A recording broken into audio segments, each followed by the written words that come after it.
Queridos amigos, hoy quiero hablarles del Evangelio de San Lucas, cómo comienza.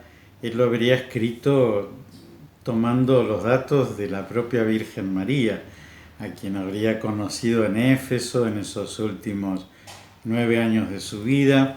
Así que evidentemente qué testimonio. Y él empieza el Evangelio suyo contándonos dos anunciaciones: la anunciación del ángel a Zacarías y la anunciación del ángel a María. Así que las voy a leer y después les voy a explicar un poquito qué quiere decir esta doble anunciación. Del Evangelio según San Lucas.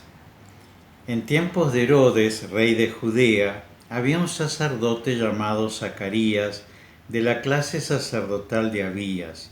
Su mujer, llamada Isabel, era descendiente de Aarón. Ambos eran justos a los ojos de Dios y seguían en forma irreprochable todos los mandamientos y preceptos del Señor. Pero no tenían hijos, porque Isabel era estéril y los dos eran de edad avanzada. Un día en que su clase estaba de turno, Zacarías ejercía la función sacerdotal delante de Dios. Le tocó en suerte, según la costumbre litúrgica, entrar en el santuario del Señor para quemar el incienso. Toda la asamblea del pueblo permanecía afuera en oración mientras se ofrecía el incienso. Entonces se le apareció el ángel del Señor, de pie, a la derecha del altar del incienso. Al verlo, Zacarías quedó desconcertado y tuvo miedo. Pero el ángel le dijo: «No temas, Zacarías, tu súplica ha sido escuchada. Isabel, tu esposa, dará a luz un hijo, lo que llamarás Juan. Él será para ti motivo de gozo y de alegría, y muchos se alegrarán de su nacimiento, porque será grande a los ojos del Señor.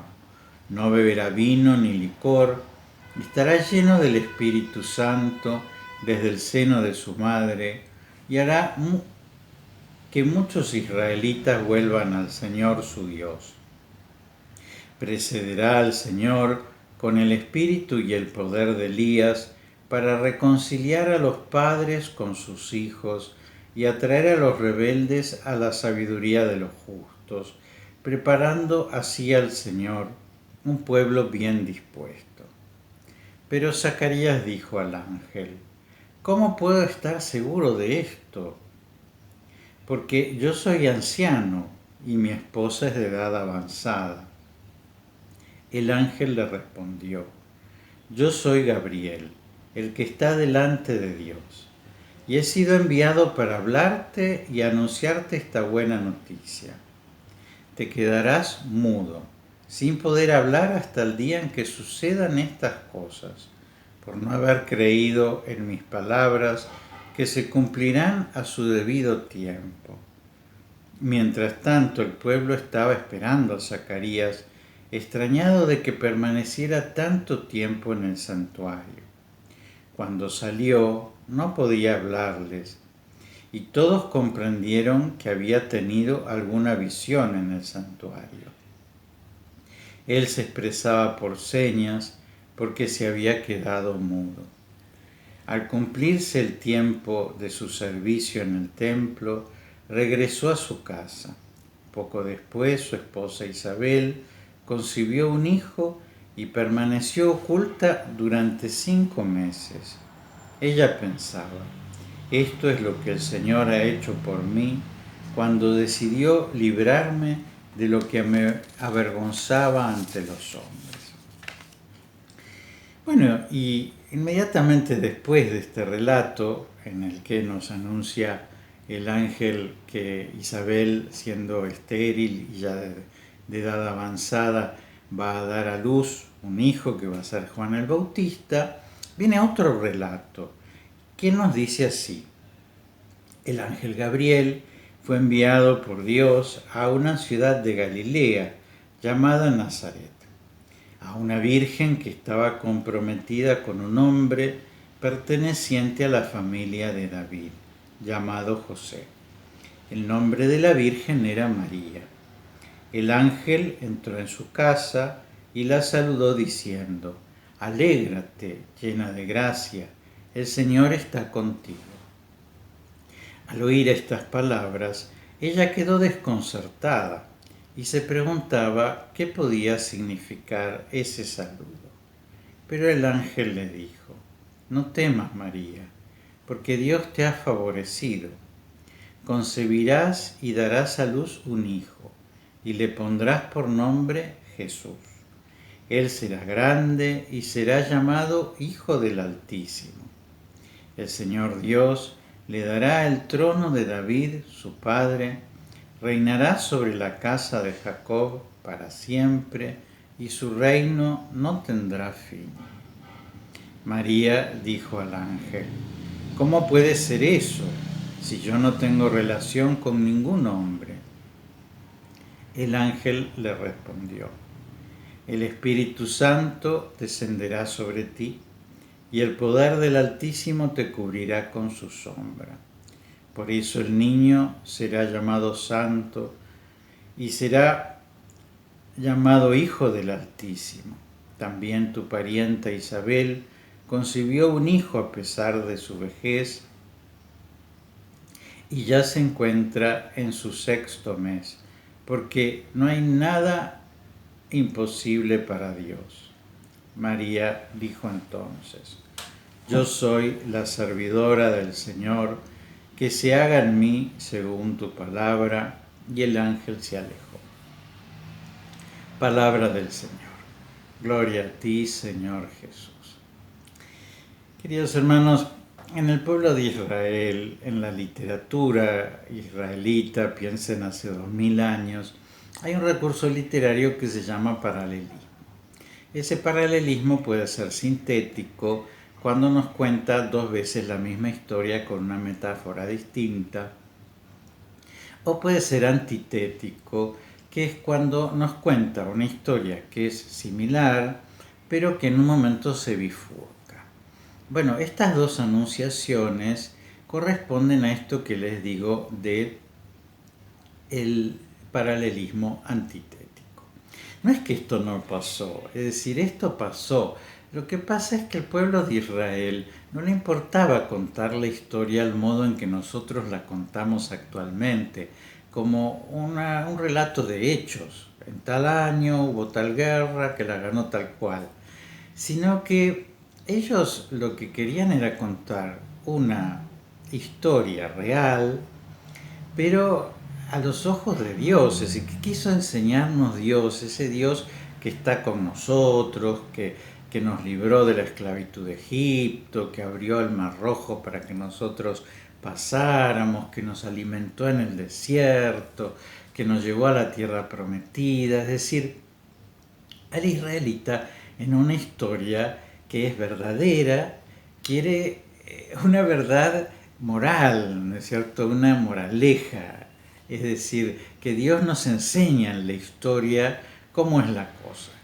Y la cosa es que Dios en la historia lo que nos demuestra es que Él es Dios y que podemos confiar en Él. Bueno, entonces, los recursos literarios para contar las historias no quieren significar que son armadas estas historias, sino que están presentadas de tal manera que nos sea más fácil a nosotros comprender la moraleja. Entonces, ¿cuál sería el paralelismo? El ángel Gabriel le anuncia a Zacarías que, siendo su mujer estéril y siendo él de edad avanzada, va a dar a luz. Zacarías no cree y se queda mudo. Dan vuelta a la página y dice: el ángel Gabriel le anuncia a María que, siendo virgen, va a dar a luz. María cree y proclama la grandeza del Señor. Es decir, se dan cuenta que la línea argumental es la misma. El mismo ángel anuncia en los 2 casos algo aparentemente imposible, pero hay una respuesta distinta. El que cree, o la que cree, proclama la grandeza del Señor. El que no cree se queda mudo. Pero la voluntad de Dios, es decir, lo que anunció el ángel, se cumple tanto en un caso como en otro caso, porque lo que anuncia Dios es confiable. Bueno, si vemos el relato de Zacarías, vamos a ayudarnos con una imagen, ¿no es cierto?, que siempre en los iconos es muy catequética y por eso nos ilustra con colores y con formas que es lo que nos cuenta la Sagrada Escritura con palabras y con conceptos. Bueno, que queda todo como que Zacarías tenía que creer y que la Virgen no podía creer. ¿Por qué? Porque Zacarías es un hombre, María es una mujer. Zacarías es un adulto, María es una jovencita de 15 años. Zacarías está en Jerusalén, María está en Nazaret. Zacarías está en el templo, María está en su casa. Y a Zacarías se le anuncia algo que ya pasó, que es que una mujer estéril dé a luz. Todos ustedes conocen algún caso en donde una mujer que era aparentemente estéril dio a luz, ¿no es cierto? No es algo tan extraordinario. Y para el pueblo de Israel era el hecho fundamental, porque recuerdan ustedes que Abraham, el padre del pueblo de Israel, tenía una mujer, Sara, que era estéril. Y ellos eran grandes, es decir, la misma situación de Isabel y de Zacarías, y sin embargo, también unos visitantes le anuncian que va a dar a luz. Zacarías cree, Abraham cree, y de ese anuncio nace Isaac, su hijo. Es decir, que ya esto había pasado. Es decir, que Zacarías, que era un grandulón, que era un sacerdote, que estaba en el templo, que conocía las Sagradas Escrituras, que sabía perfectamente que esto ya había pasado en el acto fundacional del pueblo de Israel, pero que seguramente también en su vida habrían visto que alguna mujer que parecía que no iba a tener hijos después los tenía, que deseaban esto locamente, porque evidentemente qué cosa hubieran deseado más que ser padres. Cuando le anuncia el ángel, él le dice, pero ¿y esto cómo puede ser? Porque él calcula, porque él piensa humanamente, porque justamente es un hombre y un hombre adulto y no quiere simplemente someterse a Dios, simplemente aceptar que Dios puede hacer lo que quiera, porque para eso es Dios. Y entonces se queda mudo, no puede proclamar esa grandeza porque dudó. En cambio, pasamos al anuncio de la Virgen. Como les decía, una jovencita que está en su casa, que está aparentemente hilando una cortina del templo que le han encargado con un uso de un hilo de seda púrpura, y que de repente se le aparece un ángel y le anuncia algo que esto sí es inaudito. Es decir, ¿ustedes conocen alguna virgen que haya dado a luz? Nadie. En la Sagrada Escritura no hay ningún caso de una virgen que haya dado a luz. Es decir, esto sí que era una cosa novedosa, una cosa que nunca se había oído.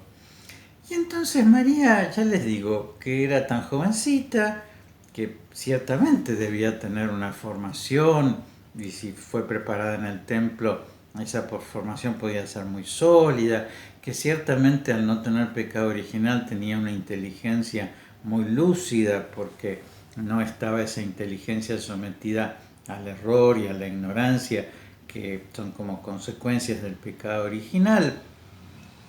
Pero de todas formas, fíjense cómo es el sí de María, porque el sí de María va más profundo de decir simplemente que sí. Bueno, sí acepto ser la Madre de Dios, como vos me estás anunciando. Ella dice, he aquí la esclava del Señor, hágase en mí según tu palabra. Es decir, ella va a la médula del sí. ¿Cuál es la médula del sí? Que Dios es Dios y que nosotros somos sus hijos. Entonces, he aquí la esclava del Señor. Significa, es una declaración de principio, es decir, Dios es Dios. yo soy su esclava. Es decir, el Señor es el Señor, Él es el que manda, Él es el que sabe, Él es el que puede. Y entonces es como un reconocimiento. Vos sos Dios y yo soy tu esclava. Y por eso, como parte de esa declaración profunda, ¿no es cierto?, de quién es ella, hágase en mí según tu palabra. Es decir, es como una especie de cheque en blanco. No le dice sí acepto ser la madre de Dios, sino le dice, hacé conmigo lo que vos quieras, lo que a Él le parezca, porque para eso es mi Señor y yo soy su esclava. Y por eso el sí de María no solamente supone que acepta ser la madre de Dios, sino supone que acepta dar a luz en un pesebre, ir al destierro en Egipto, ver morir a su marido San José, tener que dejar a Jesús que empieza su vida pública, tener que verlo morir en la cruz, tener que ser la madre de todos los hombres en Pentecostés. Es decir, es realmente un cheque en blanco, ¿no es cierto? Es decir, yo te firmo lo que vos quieras, hagas en mí según tu palabra. Te doy piedra libre para que vos dispongas de mi vida porque vos sos Dios y yo soy tu esclavo.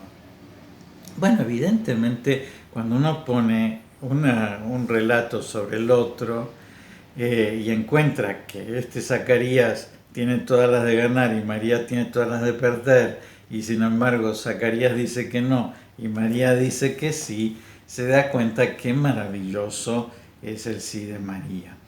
Pero por otra parte, siempre los paralelos suponen que nosotros tenemos que ponernos en tercer lugar.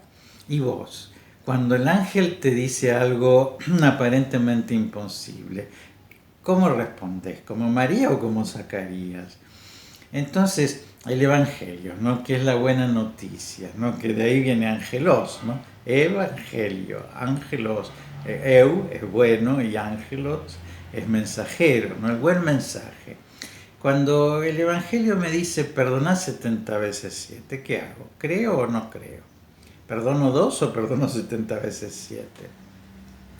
Cuando me dice amá, pero amá incluso al que te aborrece, al que te persigue, al que te calumnia, ¿qué hago? ¿Creo o no creo?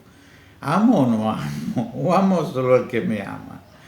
Cuando me dice, dale otra mejilla, no guardes tesoros en este mundo, no te preocupes por el mañana, mira los pájaros del cielo, mira los lirios del campo, ¿qué hago? ¿Me preocupo o no me preocupo?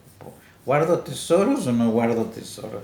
¿Miro los pájaros del cielo o miro las hormigas que guardan en el hormiguero para tener durante el invierno? Es decir, ¿quién soy yo? ¿Soy Zacarías o soy María?